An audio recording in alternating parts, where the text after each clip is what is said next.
India and China are once again engaging through official channels to manage tensions along the line of actual control. Both sides have reviewed the current situation on the border and are now preparing for next round of talks. Hello and welcome, I'm Shivani Singh, and in this report we are looking at the latest India-China talks, signs of diplomatic movement and what this could mean for the relationship of the two neighbouring nations. This week, officials from both countries met in New Delhi. The discussion focused on maintaining stability along the line of actual control and setting the stage for the next round of special representative dialogue. The Ministry of External Affairs has confirmed that the next round of special representative talks, the high-level dialogue on border issue, will be held later this year in India. This follows a recent visit by External Affairs Minister Dr. S. Jaishankar to Beijing, his first since 2020 Galwan clashes. The visit signaled a cautious effort to resume dialogue on key issues including troop disengagement and trade cooperation. In India, officials are reportedly reviewing investment restrictions on Chinese firms, particularly in sectors like semiconductors and electrical vehicles, a potential shift from the strict post-Galwan policy. However, challenges remain. A recent report said Foxconn has pulled out Chinese staff from its iPhone assembly units in India, raising questions about Beijing's stand on India's manufacturing push. Earlier this year, China also imposed new curbs on rare earth minerals export, which disrupted supply chains and highlighted India's economic dependence in certain critical sectors. Meanwhile, political issues like the Dalai Lama's succession and China's massive dam project in Tibet continue to strain trust between the two neighbors. US President Donald Trump's trade policies and renewed outreach to Pakistan has also added another layer of strategic uncertainty. Some analysts believe that this may be prompting India to keep dialogue open with Beijing, especially on economic front. With new talks being planned, the big question is this just a short-term step or a start of a more stable phase in India-China ties? For more insights on this, we are being joined by Dr. Tilak Jha, former BBC journalist and now an associate professor at the Times School of Media. Thank you for having me. Dr. Jha, thank you for joining us. Let's start with the latest meeting between India and China. Now, do you see this as a genuine attempt to rebuild ties or more of a routine step to manage tensions between the two nations? No, I think it's definitely a signal that India and China are serious about rebuilding ties. Also because for past several years, since the Galwan incident in 2020, there was a lot of I would say, problem between relationships. Flights were not, there were no flights between the two countries. India, of course, imposed ban on Chinese social media channels. There were investment bans. So many things had happened. And of course, the stress, the tension, the deployment still remains. So, and I think recently Jaishankar went after 5 years. These talks that have happened are happening after quite some time. And I think this is happening in a very different atmosphere. So if we see the theatrics, if we see the circumstances, the geopolitical situation with Trump around, the developments, we definitely have reasons to believe that this is a sort of realigning. And of course, China is an important neighbor, the most important neighbor for that matter. We can't really ignore it. So we anyway were always clear that we don't want it to turn into a war. So that both countries exercised a lot of restraint for that matter, despite the fact that there was a lot of buildup at the same time.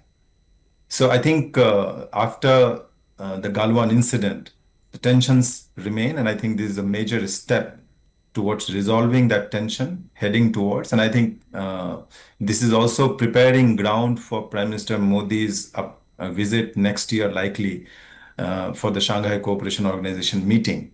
So this is also a step towards that. Moving on, there's a proposal from Niti Aayog to allow up to 24% Chinese investment in sectors like telecom and enterprise tech without prior approval. Now, given the restrictions after Galwan clash, how meaningful is this move? And could this mean a change on how we approach Chinese capital going forward? I think one very important thing we have to notice is that getting China to invest in telecom sector is itself a huge signal, very, very big signal, because the world over we have seen, especially after the Huawei incident, there have been efforts by America that the countries, especially countries which are closer to it, should not let Chinese telecom providers, especially in the telecom sector, the Chinese investment, it has discouraged it. What we see here is that India is not just signaling China on one hand, it is also signaling the US that if you are trying to sort of cozy up to Pakistan or giving statements which are irresponsible, or if you keep building up pressure on oil imports from Russia or the trade talks which are going on. So, in that context, this is a very, very important signal. But I think for India, this is also something which reflects a calibrated approach. 24% investment means we are going to have you, but in a limited way. So at the same time, there's also a signal to China in the sense that this does not mean that they will have a control. They will have a leg in the door, but not a control as such. So in a way, it reflects India's strategic maturity. It also sort of shows that we are we are building technological capacity, but at the same time, we are not compromising trust. India's telecom sector itself is very, very significant. We are the biggest population, and I think there's no doubt that it is going to be bigger by the day. So the Chinese also had wanted to be in the Indian telecom market.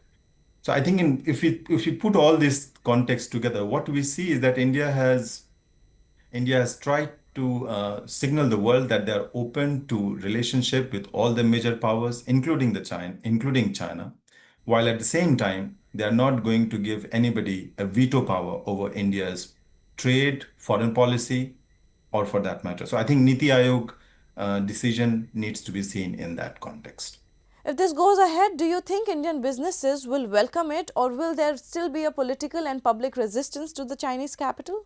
I think one very important thing we have to notice is that getting China to invest in telecom sector is itself a huge signal, very, very big signal, because the world over we have seen, especially after the Huawei incident, uh, there have been efforts by America uh, that the countries, especially countries which are closer to it, should not let Chinese telecom providers, especially in the telecom sector, the Chinese investment, it has discouraged it.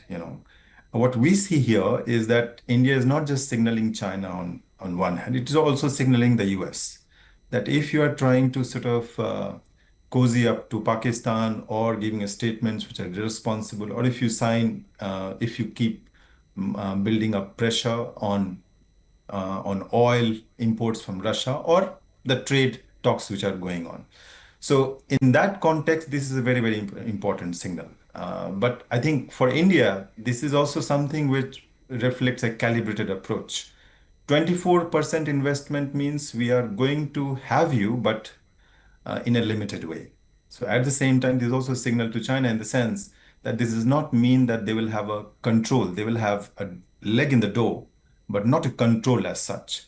So in a way, it reflects India's strategic maturity. It also sort of shows that we are we are building technological capacity, but at the same time, we are not compromising trust. India's telecom sector itself is very, very significant. We are the biggest population, and I think there's no doubt that it is going to be bigger by the day. So the Chinese also had wanted to be in the Indian telecom market. So I think if we put all this context together, what we see is that India has tried to signal the world that they are open to relationship with all the major powers, including China, while at the same time they are not going to give anybody a veto power over India's trade, foreign policy, or for that matter. So I think Niti Aayog decision needs to be seen in that context. At the same time, we are hearing that Foxconn has moved hundreds of Chinese staff out of its iPhone plant in India. Do you think this is China sending a message about India's manufacturing rise, or could there be a more practical reason behind the move? I think there could be different factors. One could be that the Foxconn itself is doing it for cost cutting. India also has very trained human resource. Of course, I think when it comes to the kind of human resources that China has, especially in the tech sector, the kind of people that they were sending here, So we have some gaps there, but I think India has a scale up. So it's a signal for that from that perspective that Indian tech personals are now gearing up. They are up to a scale. So that could be one signal. It would, of course, for Foxconn as a global manufacturer, would try to cut costs. I don't think that they would try to, just do it for the sake of hampering their operations. They would maintain their capability. We have reports here that possibly official involvement from China could be there.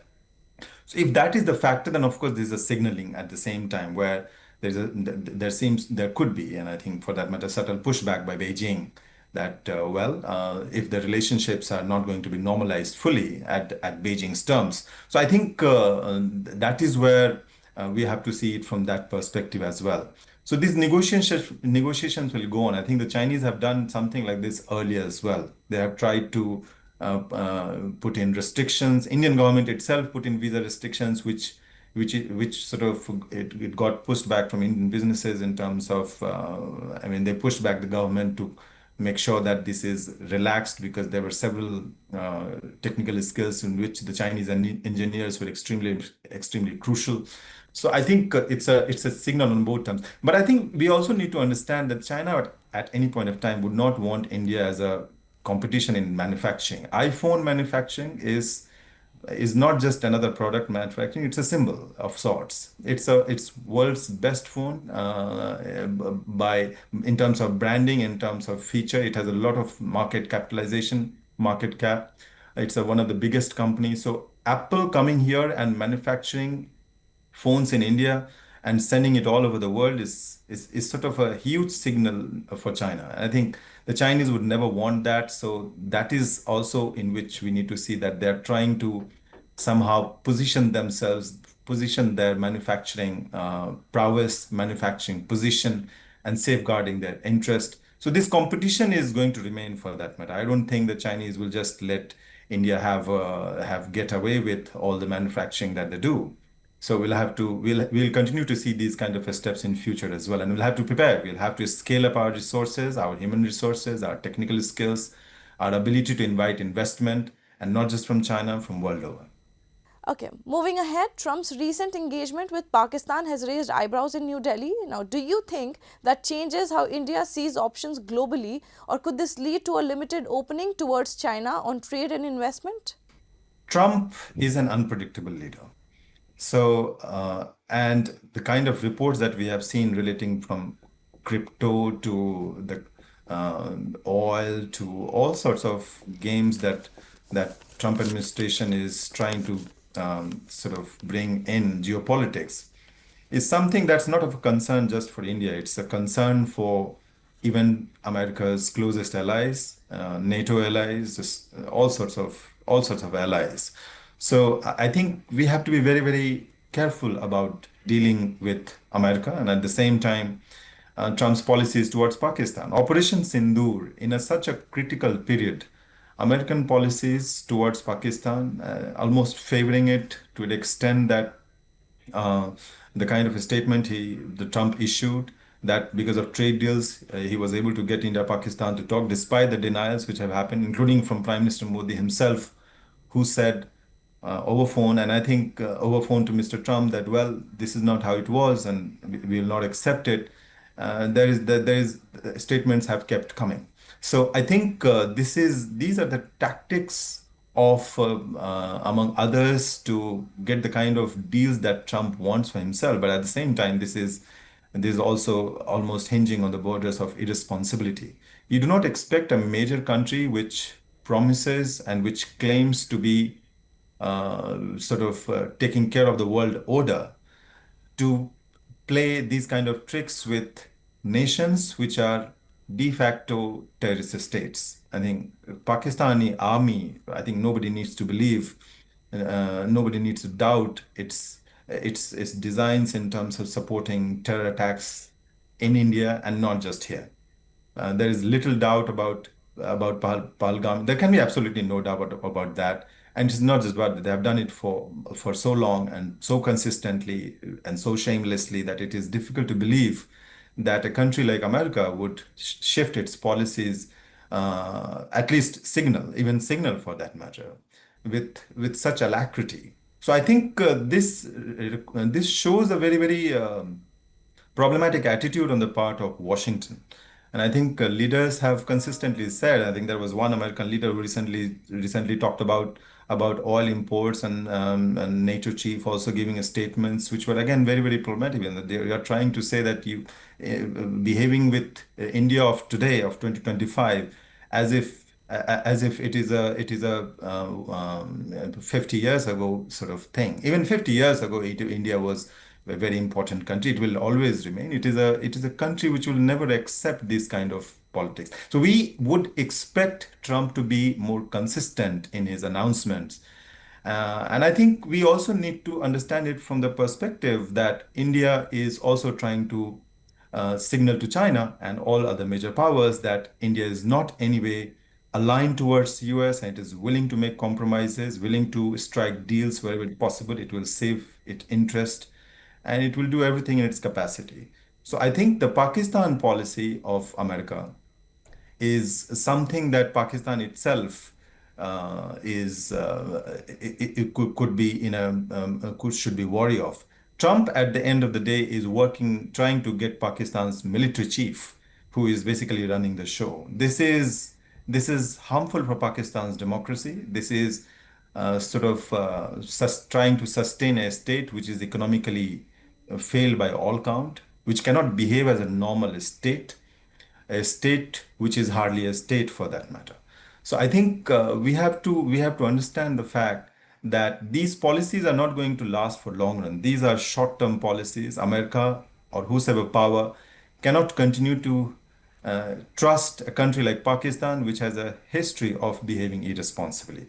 But I think as a major nation of the world, and as a one of as world's one of the biggest economy, which is poised to be a key global power, India will always have to keep its options open, and India will always make sure that it keeps its doors open with major powers. And I think we were always maintained that neutrality and in geopolitical position, and I think we will continue to do that. Sometimes there can be some tilt towards America, some tilt towards some other countries maybe, but I think we never gave up, or for that matter, aligned ourselves with any country. This has been India's foreign policy from the beginning. We engage with everybody, but at the same time on our own terms, while not forcing our terms on others. So this has to be on a mutual interest basis and make sure that it works for everybody. Yeah. Looking at the bigger picture, with the economic slowdown fueled by Trump's tariffs and shifting supply chains, how much of this renewed engagement is about timing rather than the trust between the two nations? Well, Trump's policies on world economy, on taxes, are affecting China as well. And we are yet to reach an agreement, but I think almost every single major country, including Japan, and for that matter, they have managed to sign a deal. But the kind of access, for example, in case of Japan, America has now access to some critical agriculture market of Japan, for example, rice market. Now, these kind of agreements can have consequences. If tomorrow Japanese rice farmers face a situation where they're not able to compete with American imports in Japan, then there will be consequences for the prime minister. There will be political consequences. There will be trade consequences. So there is a lot of arrangements and alignments which will continue to happen. So we don't need to see that Trump's pressure on striking trade deals on his terms as something which is cast in stone and which is going to last the way it is. It is going to change. It is going to continue to change. It has to be mutual beneficial. No country will compromise its interest for forever. I think for coming to an agreement, there can be some temporary arrangement. There can be some temporary agreement where it does appear, and I think Trump has a tendency of trying to appear a victor all the time. At times by even giving a statements which can be very offensive to leaders. But at the same time, these trade deals are not something many of them are not sustainable. So I think what we also need to understand that Trump is also playing politics And these may not last. He has not been very consistent in foreign policy matter. He said that he is not going to use American bombs, and then American fighter jets were all over Iran within couple during the recent situation. He said that he will settle the Ukraine situation, and after that, we have been witnessing what kind of developments are happening. So I think America is also realizing. I think with China itself, it initially said that we will impose 100% tariff and that sort of a statement, and ultimately they agreed on a very reasonable thing. And I think they all know, for that matter, that this is not the solution. That the dispute, for that matter, with China is not about tariffs, or for that matter, any country. It's not about tariff. It's about making sure that America remains the most important economy in the world. It remains the rule setter of the world. It has the final say on global forums in the United Nations Security Council, or for that matter, it remains the key net security provider for world's trade routes, or for that matter, the high seas. So I think these are contest about making sure that America's manufacturing capability, America's technological supremacy, America's economic supremacy, America's ability to get conflicting parties on table, that remains that remains, and that is not an easy target. That is not something that's going to happen with a few percentage of tariffs and showcasing to your domestic people, to your voters, that you have won a trade deal. This is not the way to run global diplomacy, for that matter. And I think America is turning inwards, that we have all seen, and it reflects America's turning inwards further. America is shirking its global responsibility. Everybody accepted dollar as a reserve currency. It still is reserve currency, but now America is talking about using dollar as a strategic asset. So I think these kind of policies have their limits, have their time. They cannot continue forever. If America is declining, and America is still, for that matter, very significant. I mean, when we had mentioned America declining, doesn't mean that America is going away. American innovation, American financial institutions are still the world's most competitive ones. But having said that, we do know that in almost major critical areas, major critical technologies, America is trailing. America is trailing in green tech. America is struggling to come at terms when it comes to 5G technologies. It has got major challenges from China, and India is also scaling up. So I think this is actually about this. So we need to understand that these trade deals are in context. I think India, for that matter, is following a very good strategy in terms of staying away from giving unnecessary headlines for television shows. At the same time, trying to come at terms with America while continuing to strengthen up its capacity, and that is what's going to matter. If you have power, people will ultimately recognize it. And howsoever you try to push, you are not going to be powerful just by forcing somebody to sign a deal. That's not going to last forever. Thank you so much for speaking with us, Dr. Jha. That was very insightful. We'll keep tracking how this story unfolds and what it means for India-China ties going forward. Thank you for watching. Do stay tuned to Money Control for more such updates. See you in the next report.